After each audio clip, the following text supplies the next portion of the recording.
พี่น้องงวดที่ผ่านมาแนวทางของหลวงพี่นิรุตเนี่ยเราให้3 โตมา3 โตตัดเลนเข่าทั้งบนทั้งล่างนี่ค่ะพี่น้องคะงวดที่ผ่านมาเนี่ยพี่น้องมาเบิ้งทำไมค่ะพี่น้องคะเนี่ยคู่นี่106คู่นี่ตัดเลนเข่าได้ทั้งบนทั้งล่างพี่น้องคะทั้ง16ทั้ง06นะคะสุดนี้นะคะพี่น้องคะใครตัวเป็น706พี่น้องอันนี้เนาะพี่น้อง1 กับ 7ตัวเดียวกันถ้าไม่ใส่7เนี่ยพี่น้อง706มา3 ตัวตรงๆพี่น้อง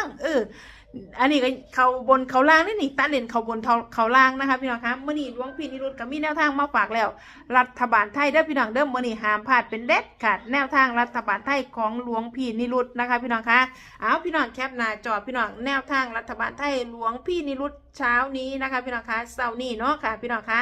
ให้พี่น้องสุขุสุขคนเฮงๆรวยๆปังๆมีโชครับทรัพย์ไปน้ำกันสู้ขุสุขคนแนวทางรัฐบาลไทยหลวงพี่นิรุตแม่นมากค่ะ